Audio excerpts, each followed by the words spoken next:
उत्तर प्रदेश के एक छोटे से घरों की दोस्ती पूरे गांव के लिए एक मिसाल थी। एक तरफ थे पंडित हरिहर प्रसाद, जिनका परिवार ब्राह्मण परंपराओं का पालन करता था, और दूसरी तरफ थे हाजी सलीम, जो इस्लाम के अनुयायी थे। दोनों परिवार पीढ़ियों से एक दूसरे के सुख दुख में साथ थे। हरिहर प्रसाद के बेटे अमित की शादी तय हुई थी। पूरा गांव इस खुशी में शामिल था। लेकिन जब बारात ले जाने की बात आई तो एक परंपरा ने इस गहरी दोस्ती को चुनौती दे दी। हाजी सलीम के बेटे रिजवान बचपन से ही गहरे दोस्त थे। स्कूल में साथ पढ़ना, त्योहारों में एक दूसरे के घर जाना और गांव के मेलों में भी साथ घूमना, उनकी दोस्ती इतनी गहरी और मजबूत थी। हाजी सलीम, जिन्हें अमित चाचा कहते थे, हमेशा उन्हें अपने बेटे जैसा मानते थे।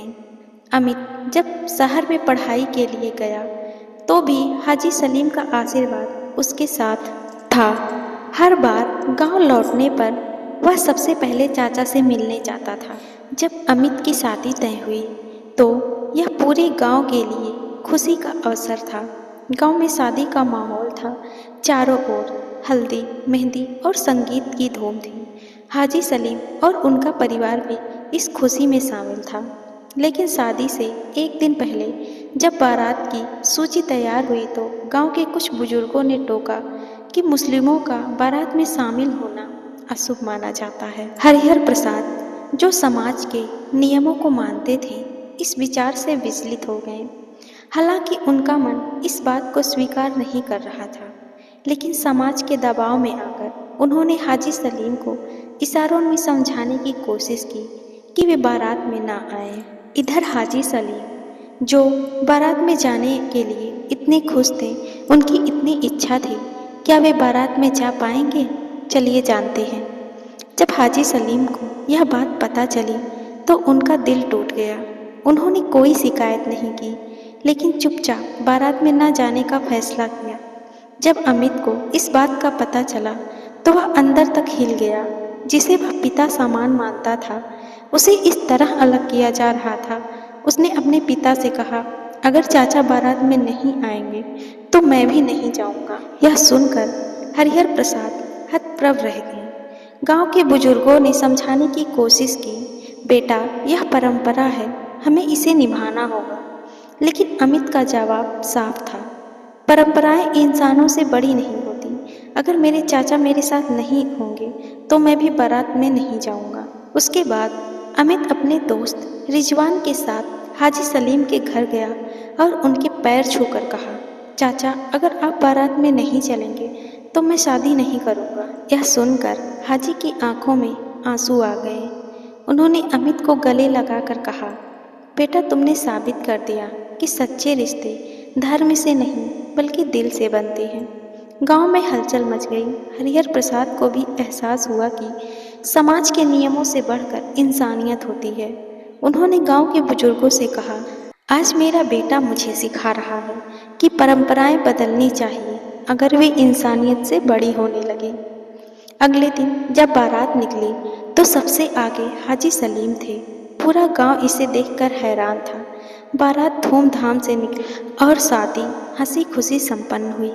यह घटना पूरे गांव के लिए एक सीख बन गई कि सच्चे रिश्ते धर्म, जाति और परंपराओं से ऊपर होते हैं। अब अमित की शादी गांव में एक मिसाल बन गई। जिस परंपरा ने सालों से लोगों को बांट रखा था, उसे एक बेटे ने अपने पिता की आंखों के सामने तोड़ दिया। लेकिन यह बदलाव यहीं खत्म नहीं हुआ। इसने गांव के कई लोगों की सोच बदल दी। शादी के बाद जब अमित और उसकी दुल्हन निधि अपने नए जीवन की शुरुआत कर रहे थे, तब हाजी सलीम को एक और खुशी मिली। गांव के कुछ बुजुर्ग जो पहले उनके बारात में शामिल होने का विरोध कर रहे थे, अब खुद उनके घर आए और माफ़ी मांगी कि हमने तुम्हें पराया समझकर बहुत बड़ी गलती की सलीम भाई। हाजी सलीम की आंखों में आंसू आ गए, लेकिन उन्होंने बिना किसी शिकवे शिकायत के सबको गले लगाया और सबको माफ़ किया। इस घटना के बाद गांव में एक नई सोच की शुरुआत हुई। पहले जहां हिंदू मुस्लिम त्योहारों को अलग अलग मनाया जाता था, अब पूरा गांव एक साथ त्योहार मनाने लगा। दशहरे पर रामलीला के मंचन में पहली बार हाजी सलीम और उनके बेटे रिजवान ने भी भाग लिया। रिजवान को विभीषण का किरदार दिया गया और उसकी अदाकारी की खूब सराहना हुई। दूसरी ओर ईद पर अमित और उसके दोस्त मस्जिद गए और लोगों को सेवइयाँ बांटी। धीरे धीरे यह पूरे जिले में एक मिसाल बन गई कि धर्म से पहले इंसानियत होती है।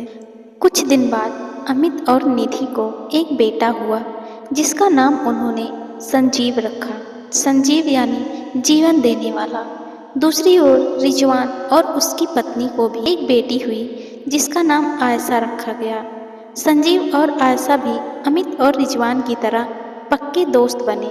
उनके लिए धर्म की दीवारें कोई मायने नहीं रखती थीं। वे साथ खेलते, पढ़ते और सपने देखते थे बिना किसी भेदभाव के। एक दिन गांव में एक नया स्कूल खोलने की योजना बनी। सरकार से अनुदान मिलने में देरी हो रही थी, लेकिन गांव के लोग अब किसी सरकारी मदद के भरोसे नहीं रहना चाहते थे। सलीम और हरिहर प्रसाद ने मिलकर एक योजना बनाई कि गांव के हर घर से थोड़ा थोड़ा दान लेकर स्कूल बनाया जाए। यह विचार पूरे गांव को एक कर गया। हिंदू और मुस्लिम दोनों ने मिलकर इस स्कूल को बनाने में एकजुट हो गए। कुछ लोगों ने धन दिया तो कुछ लोगों ने श्रमदान किया। 6 महीने में ही गांव के बच्चों के लिए एक नया स्कूल तैयार था जिसका नाम उन्होंने एकता विद्या मंदिर रखा। इस स्कूल का उद्घाटन किसी बड़े नेता से नहीं बल्कि हाजी सलीम और हरिहर प्रसाद के हाथों से हुआ। दो परिवार जो कभी समाज की रूढ़ियों में बंधे थे अब समाज को नई दिशा दे रहे थे। आज जब कोई रामपुर गांव में जाता है तो उसे मंदिर और मस्जिद के बीच कोई दीवार नहीं दिखती। उसे स्कूल में हर धर्म के बच्चे एक साथ पढ़ते दिखते थे। उसे बारात में हाजी सलीम जैसे बुजुर्ग आगे चलते दिखते और ईद पर हरिहर प्रसाद सेवइयाँ खाते हुए मिलते हैं। गांव में सबसे बुजुर्ग जो कभी परंपराओं के नाम पर दीवारें खड़ी करते थे अब अपने पोते पोतियों को यही सीख देते हैं कि रिश्ते धर्म से नहीं इंसानियत से बनते हैं। प्यार और सम्मान सबसे बड़ी परंपरा होती है।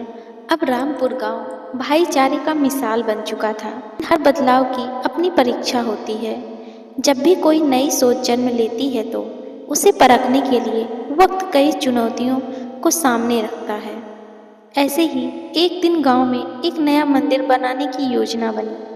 हरिहर प्रसाद और उनके समर्थकों ने इसके लिए जमीन देख ली थी, लेकिन जैसे ही नींव की खुदाई का काम शुरू हुआ गांव के कुछ पुराने विचारों वाले लोगों ने हाजी सलीम से कहा कि भाई साहब, यह जमीन कभी मुस्लिम कब्रिस्तान का हिस्सा थी, यहाँ मंदिर नहीं बन सकता। यह सुनकर हाजी सलीम इस बात से चौंक गए। उन्होंने गांव के नक्शे और पुराने दस्तावेज निकलवाए और देखा कि यह जगह कभी भी कब्रिस्तान का हिस्सा नहीं रही थी। यह गांव की ही सार्वजनिक जमीन थी जिसे कोई भी धार्मिक स्थल बनाने के लिए इस्तेमाल कर सकता था। लेकिन अफवाहें हवा की तरह फैल चुकी थीं।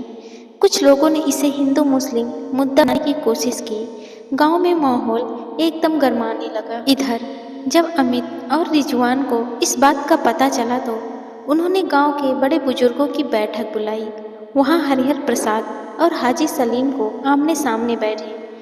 अमित ने कहा, हमने भाईचारे की मिसाल कायम की थी और अब हमें इसे बनाए रखना होगा। रिजवान ने प्रस्ताव रखा कि अगर मंदिर के निर्माण को लेकर कोई विवाद है तो क्यों न हम यहाँ एक ऐसा स्थल बनाएं जो दोनों समुदायों के लिए फायदेमंद हो। बैठक में कुछ लोग थे। एक बुजुर्ग बोले, लेकिन हमें मंदिर चाहिए, यह हमारी आस्था का प्रश्न है। यह सुनकर हाजी सलीम कहते हैं कि आस्था हमारी इंसानियत में होनी चाहिए। अगर दोनों समुदाय यहाँ एक साथ आ सकते हैं तो हमें सोचना चाहिए कि इससे सबसे ज़्यादा फायदा किसे होगा। अंततः गांव के लोगों ने मिलकर फैसला लिया कि वहाँ एक सामुदायिक केंद्र बनाया जाएगा जिसमें मंदिर और मस्जिद दोनों के लिए अलग अलग हिस्से होंगे। इसके अलावा वहाँ एक स्वास्थ्य केंद्र और पुस्तकालय भी बनाया जाएगा जहाँ हर जाति और धर्म के लोग आ सकेंगे। इस निर्णय ने गांव को फिर से एकजुट कर दिया। अब लोग मंदिर और मस्जिद के निर्माण के लिए मिलकर चंदा इकट्ठा करने लगे। कुछ ही महीनों में वहां एक ऐसा केंद्र खड़ा हुआ जहां लोग प्रार्थना कर सकते थे और शिक्षा व स्वास्थ्य सुविधाएं भी पा सकते थे। रामपुर गांव की यह नई पहल पूरे जिले में चर्चा का विषय बन गई। सरकारी अधिकारी भी इस बदलाव से प्रभावित हुए और गांव को एक सामाजिक सद्भाव मंडल के रूप में चुना गया। जब गांव में पहला स्वास्थ्य शिविर लगा तो वहां डॉक्टरों की टीम आई, लेकिन असली खुशी तब हुई जब पहले मरीज की जांच हाजी सलीम और हरिहर प्रसाद ने मिलकर की। और अब संजीव और आयशा, जो अब युवा हो चुके थे, इस बदलाव को उन्होंने अपनी आंखों से देखा और समझा कि सच्चा धर्म वही है जो इंसानियत सिखाए। एक दिन स्कूल में शिक्षक ने उनसे पूछा, तुम्हारी सबसे बड़ी सीख क्या है? संजीव ने जवाब दिया कि हमने सीखा है कि मंदिर और मस्जिद से ऊपर दोस्ती और मानवता होती है। और आयशा ने मुस्कुराकर कहा, और यह भी सीखा है कि बदलाव तब आता है जब कोई पहल करने की हिम्मत करता है। आज जब भी कोई रामपुर गांव में जाता है तो उसे वहां एक अनोखी तस्वीर देखने को मिलती है। एक ही आंगन में मंदिर और मस्जिद खड़े हैं और उनके बीच एक ऐसी लाइब्रेरी है जहां गीता, कुरान, बाइबिल और अन्य धर्मों की किताबें एक ही रैक पर मिलती है। तो दोस्तों, गांव की यह कहानी बताती है कि बदलाव आसान नहीं होता, लेकिन अगर इरादे मजबूत हो तो कोई भी दीवार इतनी ऊंची नहीं होती जिसे गिराया ना जा सके। Thank you. Please like, comment, share and subscribe. Thank you.